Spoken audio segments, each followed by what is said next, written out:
नमस्कार विद्यार्थी मित्रांनो, स्वागत आहे तुम्हा सर्वांचं exam GK Marathi by SM या यूट्यूब चॅनलवर। तर आज आपण प्राचीन इतिहास या विषयावर आधारित काही प्रश्न पाहणार आहोत। हे प्रश्न अतिशय महत्त्वाचे आहेत कारण यातील काही प्रश्न प्रीवियस इयरला आलेले आहेत आणि येणाऱ्या सर्व एक्झामसाठी हे प्रश्न अतिशय महत्त्वाचे आहेत। त्यामुळे हा व्हिडिओ पूर्णपणे पहा। चला तर मग सुरुवात करूयात आजच्या व्हिडिओला। तर आजचा पहिला प्रश्न काय आहे? हडप्पा संस्कृतीतील कोणत्या शहरात महान स्नानागार सापडले आहे? तर हडप्पा संस्कृतीतील महान स्नानागार कोणत्या शहरात सापडलेला आहे? तर त्याचं उत्तर येते ऑप्शन नंबर सी, मोहेंजोदडो। तर मोहेंजोदडो येथे उत्खननादरम्यान एक मोठे सार्वजनिक स्नानागार, महान स्नानागार सापडले, जे हडप्पा संस्कृतीच्या स्थापत्यकलेचे एक महत्त्वपूर्ण उदाहरण आहे। हे स्नानागार धार्मिक विधींसाठी वापरले जात असावे असे मानले जाते। पुढे जाऊ आपण। काय म्हटले पुढच्या प्रश्नामध्ये? वेदांची एकूण संख्या किती आहे? तर वेदांची एकूण संख्या किती आहे? तर 4 आहे, ऑप्शन नंबर सी। भारतीय संस्कृतीतील 4 प्रमुख वेद आहेत। तर कोणकोणते आहेत ते वेद मग? ऋग्वेद, यजुर्वेद, सामवेद आणि अथर्ववेद। हे तुम्ही लक्षात ठेवा, अतिशय महत्त्वाचं आहे। आपण पुढे जाऊ। पुढच्या प्रश्नामध्ये काय म्हटले? जैन धर्माचे पहिले तीर्थकार कोण होते? तर कोण होते जैन धर्माचे पहिले तीर्थकार? तर ऋषभदेव होते। आणि अंतिम तीर्थकार कोण होते? तर भगवान महावीर होते। ऋषभदेव हे जैन धर्माचे पहिले तीर्थकार होते आणि भगवान महावीर हे 24वे आणि अंतिम तीर्थकार होते। हे तुम्ही लक्षात ठेवा। आपण पुढे जाऊ। अर्थशास्त्र या ग्रंथाचे लेखक कोण आहेत? तर कोण आहेत अर्थशास्त्र या ग्रंथाचे लेखक? तर ऑप्शन नंबर ए याचं बरोबर उत्तर आहे कौटिल्य चाणक्य। अर्थशास्त्र हा राजकारण, प्रशासन आणि अर्थव्यवस्थेवर आधारित प्राचीन भारतीय ग्रंथ आहे, ज्याची रचना कौटिल्य चाणक्य यांनी केली होती। आचार्य चाणक्य ते चंद्रगुप्त मौर्याचे गुरु आणि सल्लागार होते। हे तुम्ही लक्षात ठेवा। आपण पुढे जाऊयात। पुढच्या प्रश्नामध्ये काय म्हटले? मौर्य साम्राज्याची स्थापना कोणी केली? तर कोणी केली मौर्य साम्राज्याची स्थापना? तर चंद्रगुप्त मौर्य यांनी केली, ऑप्शन नंबर सेकंड। चंद्रगुप्त मौर्याने नंद घराण्याचा पराभव करून इसवी सन पूर्व 322 मध्ये मौर्य साम्राज्याची स्थापना केली। पुढे नेक्स्ट काय म्हटले? कलिंग युद्ध कोणत्या मौर्य शासकाशी संबंधित आहे? तर कोणत्या शासकाशी संबंधित आहे मौर्य शासकाशी? तर Ashoka, option number third C, option एलाचं बरोबर उत्तर। कलिंग युद्ध इसवी सन पूर्व 261 मध्ये सम्राट अशोक आणि कलिंग राज्याच्या दरम्यान झाले होते। या युद्धानंतर अशोकाने बौद्ध धर्म स्वीकारला। आपण पुढे जाऊ। पुढच्या प्रश्नामध्ये काय म्हटले? गुप्त साम्राज्याचा संस्थापक कोण होता? तर कोण होता गुप्त साम्राज्याचा संस्थापक? तर श्रीगुप्त होता, ऑप्शन नंबर थर्ड। श्रीगुप्त हा गुप्त साम्राज्याचा संस्थापक मानला जातो, मात्र चंद्रगुप्त पहिला याला गुप्त साम्राज्याचा खरा संस्थापक मानले जाते कारण त्याने साम्राज्याची खरी वाढ केली। हे तुम्ही लक्षात ठेवा।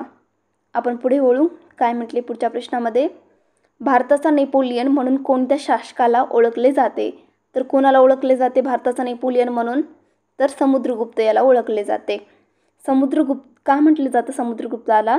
तर समुद्रगुप्ताने आपला साम्राज्य विस्तार आणि लष्करी विजयांमुळे अनेक प्रदेश जिंकले, त्यामुळे इतिहासकार V.E. स्मिथने त्याला भारताचा नेपोलियन असे संबोधले आहे। तर भारताचा नेपोलियन म्हणून कोणाला ओळखले जाते? तर समुद्रगुप्तला। आणि कोणी? तर इतिहासकार V.E. स्मिथने त्याला भारताचा नेपोलियन असे संबोधले। आपण पुढे जाऊ। पुढच्या प्रश्नामध्ये काय म्हटले? कोणत्या वैदिक ग्रंथात पुरुष सूक्त आहे? तर कोणत्या? तर ऋग्वेद या ग्रंथामध्ये, या वैदिक ग्रंथामध्ये पुरुष सूक्त आहे। पुरुष सूक्त हे ऋग्वेदाच्या 10व्या मंडलातील एक महत्त्वपूर्ण सूक्त आहे, जे 4 वर्णांच्या उत्पत्तीबद्दल माहिती देते। आपण पुढच्या प्रश्नाकडे जाऊयात। काय म्हटले पुढच्या प्रश्नामध्ये? महाभारत कोणी लिहिले? तर कोणी लिहिले महाभारत? तर त्याचं उत्तर येते वेदव्यास। महाभारत हे प्राचीन भारताचे एक महान महाकाव्य आहे। महाभारत हे प्राचीन भारताचे एक महान महाकाव्य आहे, ज्याची की रचना महर्षी वेदव्यास यांनी केली असे मानले जाते। अतिशय महत्त्वाचा प्रश्न आहे, लक्षात ठेवा। आपण पुढे वळूयात। पुढच्या प्रश्नामध्ये काय म्हटले? शुंग घराण्याचा संस्थापक कोण होता? तर कोण होता मग शुंग घराण्याचा संस्थापक? तर पुष्यमित्र शुंग होता. पुष्यमित्र शुंगाने मौर्य साम्राज्याचा शेवटचा शासक बृहद्रथाचा वध करून शुंग घराण्याची स्थापना केली. ओके, आपण पुढे वळू. काय म्हटले पुढच्या प्रश्नामध्ये? तर भारतातील कोणत्या राजवंशाने सर्वप्रथम सोन्याची नाणी जारी केली? तर कोणत्या राजवंशाने सोन्याची नाणी जारी केली सर्वप्रथम?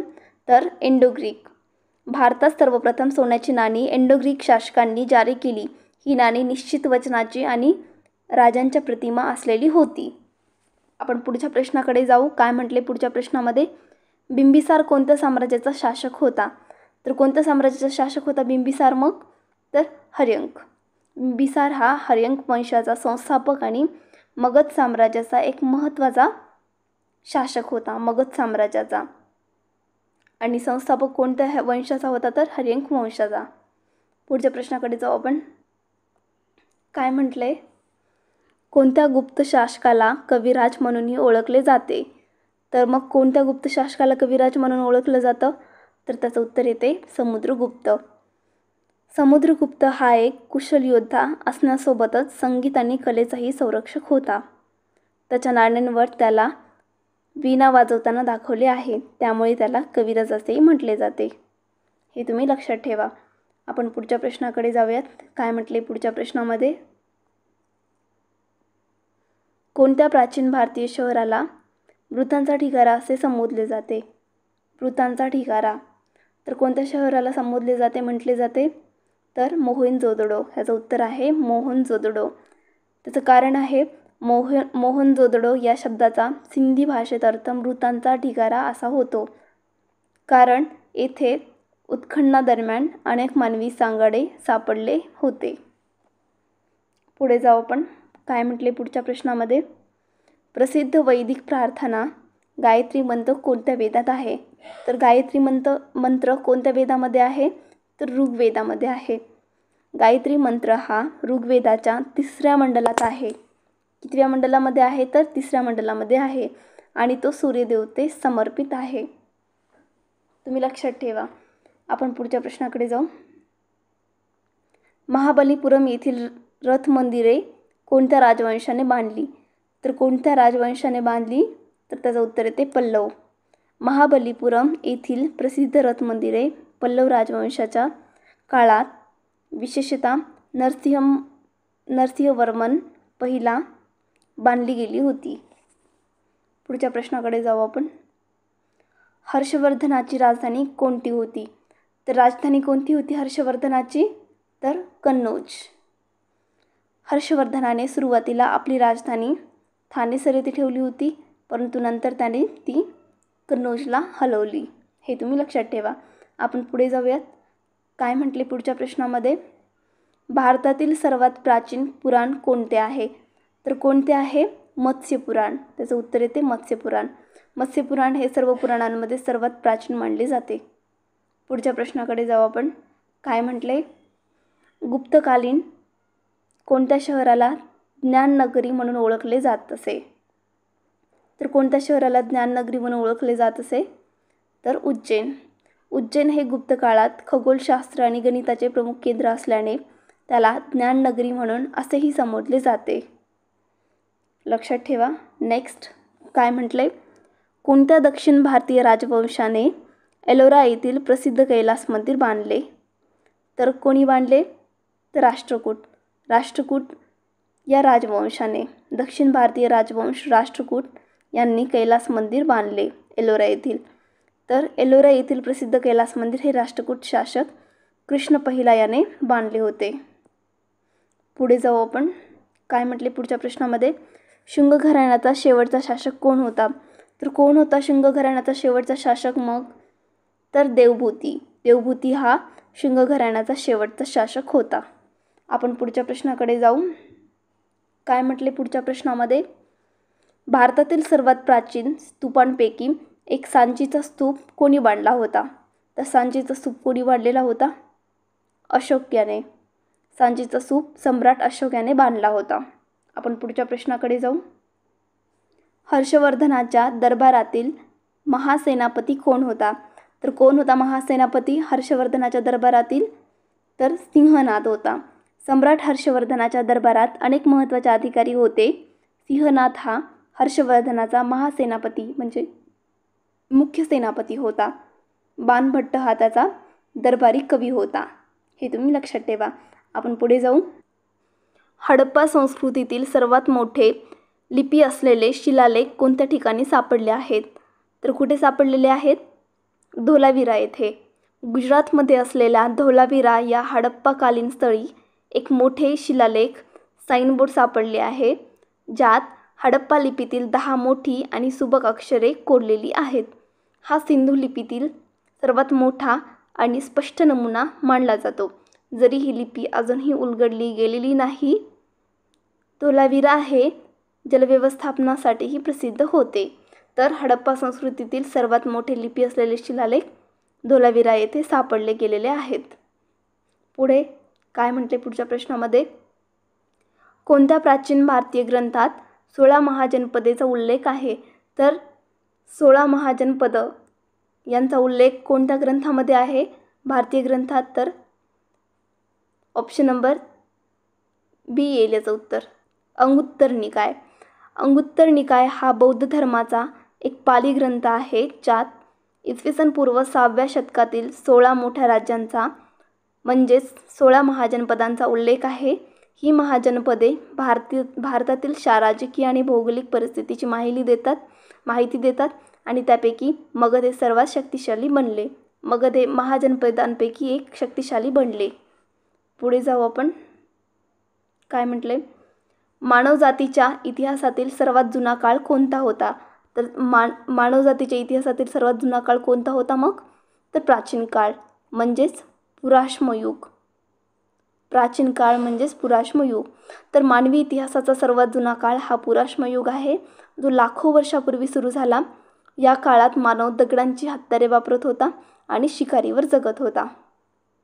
ओके, पुढे जाऊ आपण. काय म्हटले? मौर्य साम्राज्याची राजधानी कोणती होती? तर मौर्य साम्राज्याची राजधानी कोणती होती? Pataliputra. Option number C. Maurya साम्राज्याची राजधानी पाटलीपुत्र म्हणजे सध्याचा पटना बिहार राज्य ही होती. पुढे जाऊ आपण. पुढच्या प्रश्नामध्ये काय म्हटले? कोणत्या शासकाच्या काळात भारताला सुवर्णकाळ असे म्हटले जाते? तर कोणत्या शासकाच्या काळात? तर गुप्तकाळ. गुप्तकाळ हा सुवर्णकाळ म्हणून म्हटले जाते, ओळखला जातो. तर गुप्तकाळ म्हणजेच इसवी सन 323 ते 550 हा कला, साहित्य, विज्ञान आणि संस्कृतीच्या अभूतपूर्व विकासामुळे भारताचा सुवर्णकाळ म्हणून ओळखला जातो. हे तुम्ही लक्षात ठेवा. चला तर मग आपण पुढच्या क्वेश्चनकडे जाऊयात. काय म्हटलंय? हर्षवर्धनाच्या दरबारातील प्रसिद्ध कवी कोण होता? या आधीच्या क्वेश्चनमध्ये आपण पाहिलं तर त्याचं उत्तर येते बाणभट्ट. बाणभट्ट हा सम्राट हर्षवर्धनाचा दरबारी कवी होता, ज्याने हर्षचरित आणि कादंबरी हे ग्रंथ लिहिलेले आहेत. पुढे जाऊ आपण. काय म्हटले? रामायण महाकाव्याचे लेखक कोण आहेत? तर कोण आहेत मग रामायणाचे लेखक? तर रामायण महाकाव्याचे लेखक कोण होते? तर वाल्मिकी. रामायण या प्राचीन संस्कृत महाकाव्याची रचना महर्षी वाल्मिकी यांनी केली असे मानले जाते. आणि हर्षवर्धनाच्या दरबारातील प्रसिद्ध कवी कोण होता? तर बाणभट्ट हा होता. बाणभट्ट हा सम्राट हर्षवर्धनाचा दरबारी कवी होता, ज्याने हर्षचरित आणि कादंबरी हे ग्रंथ लिहिले. हे क्वेश्चन्स अतिशय महत्त्वाचे आहेत सगळे. यातील बरेच क्वेश्चन प्रिव्हियस इयरला आलेले आहेत आणि येणाऱ्या सर्व एक्झामसाठी हे प्रश्न अतिशय महत्त्वाचे आहेत. या प्रश्नाची PDF आपल्या टेलिग्राम चॅनलला मिळून जाईल. ज्यांनी कोणी आपल्या चॅनलवर नवीन असाल तर चॅनलला सबस्क्राईब करा आणि या आधीचे सर्व व्हिडिओज पाहून घ्या. चला तर मग आपण इथेच थांबूयात. भेटूयात पुढील व्हिडिओमध्ये. थँक्यू. धन्यवाद.